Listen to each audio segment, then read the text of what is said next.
Hi,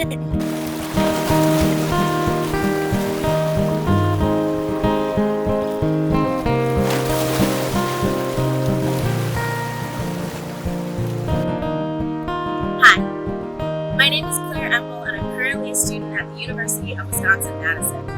I serve on the Abide planning team as the media coordinator, and I am incredibly passionate about youth and young adult ministry. It is so wonderful to be with you on week 8 of Abide. As I began my reflection on what it means to abide in hope, I was immediately drawn to a passage that we used to sing back when I was in the youth choir at my home church. Isaiah 43. The second verse reads, "When you pass through the waters, I will be with you, and through the rivers they shall not overwhelm you.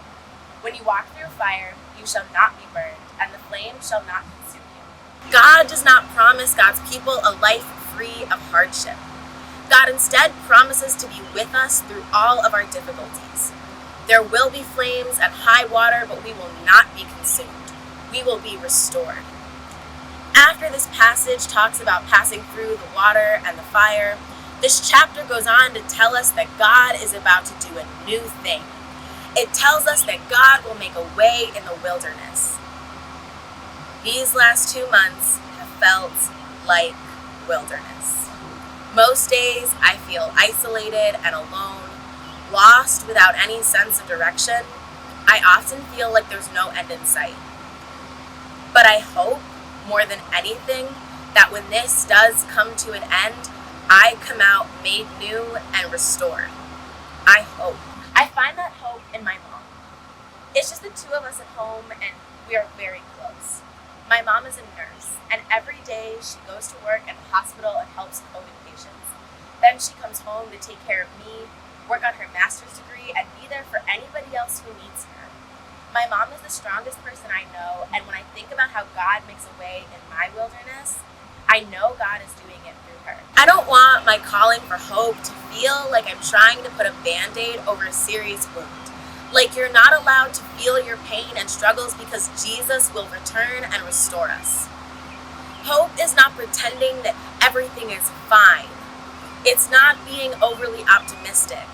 Things feel so bleak. And maybe not just in a time of pandemic, life feels bleak too often. Relationships, financial problems, illnesses, both mental and physical, social injustice, it all feels terribly bleak.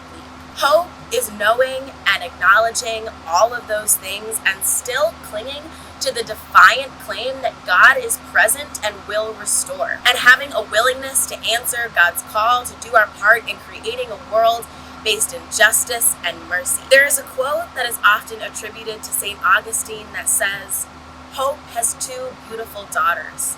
Their names are anger and courage.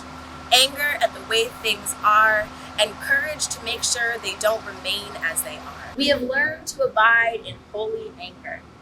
Maybe some of us are still feeling that anger, but when you are ready, I invite you to find the holy courage to abide in hope too. Abiding in hope is a bold choice. It takes so much courage to choose hope in a world that can constantly make us feel like giving up. Hope is not a passive feeling. It's an active patience. We are not sitting idly by. We are organizing, educating, praying, and praising. Hope is having the courage and faith to work while we wait, and thank God that we don't have to do that work alone. Well, at the ELCA Young Adult Discernment Retreat, I learned a song that came from the movement to end apartheid in South Africa. The words are, "Courage, my friend, you do not walk alone. We will walk with you and sing your spirit home." Each of us has the courage to hope because through the waters, through the fires, and through all of our pain, we walk together and God walks with us. Let's be courageous and abide in that hope this week.